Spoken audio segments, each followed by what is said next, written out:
में पितृदोष है, आपको ऐसा महसूस होता है, आपको लगता है, तो किसी भी नवरात्रि के पहले जो अमावस्या पड़ती है, गुप्त नवरात्रि, तो अंदाजा लगाइए, तो जिस दिन अमावस्या रहे उस दिन चावल की कटोरी में एक कपूर का टुकड़ा रख दीजिए महाराज, छोटा सा, और कपूर का टुकड़ा रखकर उस कपूर को दरवाजे के बाहर कटोरी में ही, चावल रखी हुई कटोरी में ही उसको पितरों का स्मरण कर कर जला दीजिए। और जलाने के बाद उस चावल को कहीं भी किसी भी वृक्ष की छांव में पक्षियों के लिए डाल दीजिए। शिव महापुराण की कथा कहती है, अगर मान लो पितर आपको कष्ट दे रहे हैं, पितर आपको तकलीफ दे रहे हैं, कोई काम नहीं होने दे रहे हैं, या कहीं आपको ऐसा लगता है कि पितरों का दोष है, तो वो पितृ दोष देवी, अब ये जो आप करेंगे ये कब कर रहे हैं? अमावस्या के दिन आप उसको रख रहे हैं, अमावस्या के दिन उसको रखकर रात भर आपने रखा कपूर के साथ में, सुबह एकम पड़ गई, नवरात्रि लग गई, उसी दिन उसको जलाकर आपने पटक दिया। अर्थात उससे देवी और पितृ इन दोनों का आशीर्वाद जो प्राप्त होता है, तो घर में से पितृदोष समाप्त होकर लक्ष्मी की वृद्धि प्रारंभ हो जाती है, कार्य में सिद्धता आ जाती है। मान लो अगर पितृदोष है तो करो, नहीं है बड़े अलमस्ती से रहो। तो अमावस्या के दिन दोष काल में, प्रदोष के समय पर, प्रदोष काल में शाम के समय पर जाकर किसी भी नदी, तालाब, बावड़ी, कुआं, कहीं ना कहीं जो आपके पास में हो, वहां पर एक घी का दिया, बत्ती का मुंह दक्षिण की ओर कर कर अवश्य जला कर जाना, सारे पितृदोष समाप्त हो जाएगा, सारा पितृदोष समाप्त। अमावस्या के दिन किसी भी जलाशय के पास में, नदी, तालाब, बावड़ी, कुआं, जो आपके शहर में, आपके गांव में, आपके नगर में हो, वहां जाकर लगा दे। अगर नदी, तालाब, बावड़ी, कुआं नहीं है तो पीपल का वृक्ष हो या बेलपत्री का वृक्ष हो या वट का वृक्ष हो, उसके नीचे लगा दो प्रदोष काल में। पर अमावस्या के दिन लगाएं जरूर। क्यों? क्योंकि अमावस्या के दिन पितृ शाम के समय प्रदोष काल में शंकर भगवान का नाम जाप कर कर नदी, तालाब, बावड़ी पर पानी पीने जाते हैं, वहां से जल का आचमन कर कर पितृ अपने लोक को चले जाते हैं प्रदोष काल के समय पर। इसलिए प्रदोष काल में जलाशय के पास में, बावड़ी, कुआं, नदी, तालाब के किनारे पर दिया लगाया जाता है, दक्षिण की ओर मुख कर कर बत्ती का, तो पितृ आशीर्वाद देते हुए जाते हैं कि फलो फूलो, आगे बढ़ो, उन्नति करो, तरक्की करो। ये पितरों का आशीर्वाद रहता है, पितरों का वर रहता है, आप देंगे उसको मिल। पितृदोष है ये आपको कैसे मालूम पड़ेगा?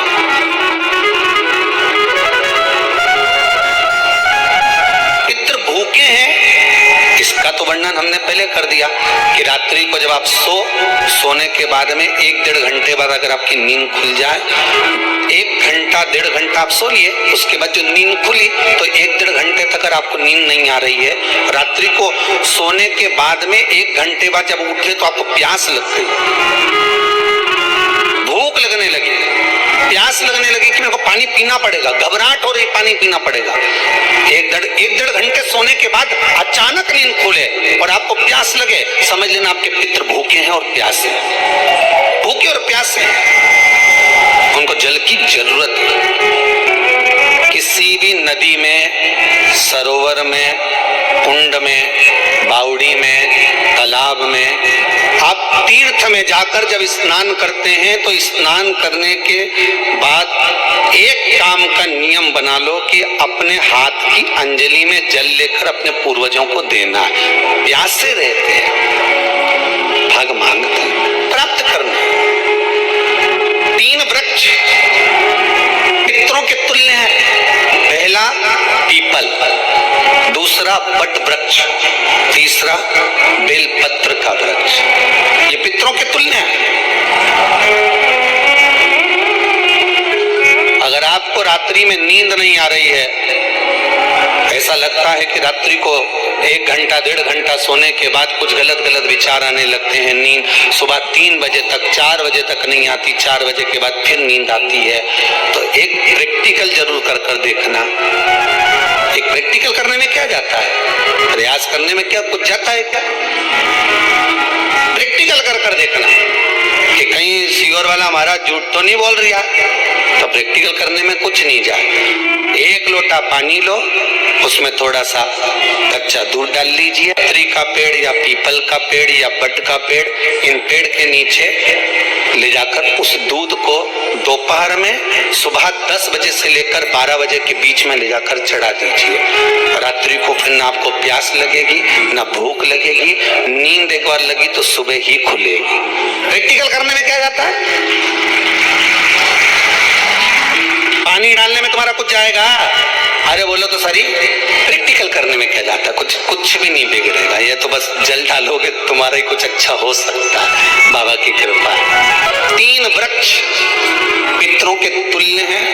पहला जम के बोलिए पीपल, दूसरा वट वृक्ष, तीसरा बेलपत्री का वृक्ष।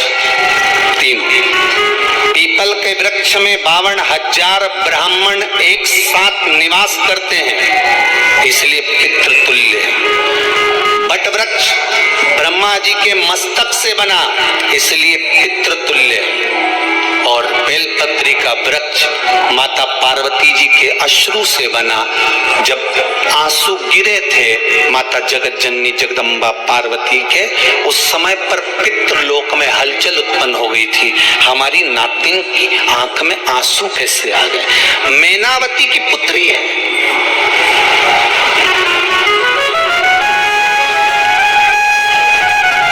पितरों की नातिन, इसके अश्रु कैसे गिर गए?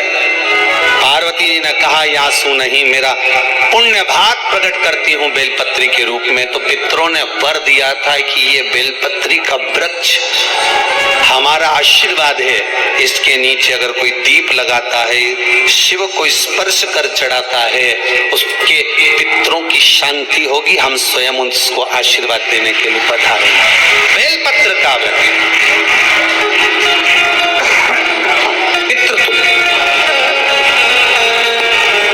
को अगर भूख लग रही है, प्यास लग रही है, तो पितृदोष। दूसरा पितृदोष का लक्षण बताया, घर में कोई शुभ कार्य ना हो, वंश की वृद्धि ना हो। 1 रुपए कमाओ, 1.25 रुपए खर्च हो रहे हैं, पैसा 10 जगह से कमाई आ रही है पर घर में टिक नहीं पा रही है, आया गया, पितृदोष। जरा सी कटोरी पड़ी है, उसके पीछे विवाद चालू हो जाए, पानी ढुल गया उसके पीछे विवाद हो जाए, या छोटी छोटी बात में घर में क्लेश मचा हुआ है, पितृदोष है। समझ लो हमारे पूर्वज हमसे खुश नहीं, प्रसन्न नहीं। सारी दुनिया के लोग तुमसे कह रहे हैं तेरे घर में पितृदोष, 1 रुपए कमाते हो, 1.25 रुपए खर्च होता, मानसिक टेंशन बना रहता है। घर में एक व्यक्ति बीमार है, ठीक हुआ, दूसरा बीमार पड़ गया, दूसरा ठीक हुआ, तीसरा बीमार पड़ गया, तीसरा ठीक हुआ, चौथा बीमार पड़ गया। मतलब कहीं ना कहीं पितृ का भाव, पितृदोष का बढ़ रहा। किसी ने कहा तुमसे कि तेरे यहाँ पितृदोष है, तूने ब्राह्मण को भोजन करा दिया, पिंडदान करा दिया, तर्पण करा दिया, तिलांजलि करा दी, गया जी का श्राद्ध कर दिया, हरिद्वार चली गई, वहां पिंडदान करवा दिया, ब्राह्मण भोज करवा दिया, तिथि पर भोजन करवा दिया, सब कुछ करवा के दे। अब एक काम और करके दे, एक काम और करके देख लो। जब तुम घर में भगवान शंकर की आरती, तुम्हारे घर में शंकर जी का शिवलिंग है, भले काय का भी हो, छोटा सा, भले सियोर का कंकर शंकर हो, नर्मदा का कंकर हो, चाहे शंकर पार्वती के हो, पीतल के हो, स्टील के हो, लकड़ी के हो, जिसके भी हो, लोहे के हो, पाषाण के हो, जिसके भी हो, शंकर का शिवलिंग अगर हमारे घर में है और आप रोज प्रतिदिन भगवान की आरती करते हो, प्रतिदिन, और आपको लग रहा है कि मेरे यहाँ तकलीफ चल रही है, ये ठीक नहीं हो रही, लगभग 1.5 महीना आप कम से कम 45 दिन, 1.5 महीने के करीब में ऐसा प्रयास करना कि भगवान की आरती, शंकर भगवान के शिवलिंग की आरती करने के बाद उस दिए को भगवान के सामने मत रखो, उस दिए को उठाकर जहाँ तुम पानी का मटका रखते हो, हंडा रखते हो जिससे तुम पानी पीते हो। तुम्हारे रसोई घर में जो पानी का मटका, हंडा, बाल्टी, आरओ का पानी जिस मटके में गिरता है, हंडे में गिरता है, जिसको हमारे पितरों का स्थान कहते हैं, उस स्थान पर, उस मटके के पास में, हंडे के पास में, बाल्टी के पास में जहाँ रसोई घर में पानी रखते हो, उस रसोई घर में पानी जा रखते हो, उसके पास में उस दिए को भगवान के सामने नहीं रखना। आरती उतारने के बाद उस दिए को ले जाकर सीधे परिंडे के पास में, उस हंडे के पास में, मटके के पास में उसको रखो। केवल 1.5 महीना कर देखना। 1.5 महीने के बाद तुम्हें मालूम पड़ेगा कि हम वापिस इस उन्नति की सीढ़ी पर चढ़ना प्रारंभ कर दिए, हमें फल मिलना है। अब तुम्हें ना कहीं जाना है, ना कहीं आना है, ना कोई खर्चा है। खर्चा है क्या? ईमानदारी से बोलो, कोई तुम्हारा लाखों का रुपया लग गया क्या? रोज आरती करते हो, रोज आरती। बस आरती का नियम बना लो कि हमको पितृदोष किसी ने बोला है, हमारे घर में अशांति है, पितृदोष है, कोई कह रहा है कि तुम्हारे घर में पितृदोष है। हमने सब कुछ करके देख लिया, अब हमें ये करना है कि महादेव आरती जब होती है तो उसकी ज्योत का दर्शन करने पर 1000 कपिला गाय के दान का पुण्य मिलता है। तो ये पुण्य हम हमारे पितरों को देते हैं जिससे उनकी मुक्ति हो जाए और हमें आशीर्वाद उस दिए को नीचे नहीं रखना। आरती उतारने के बाद आरती पूरी हो जाए तब उस दिए को ले जाकर जब ले जाकर उसको रखें, तब उस स्थान पर रखें जहाँ पितरों का स्थान।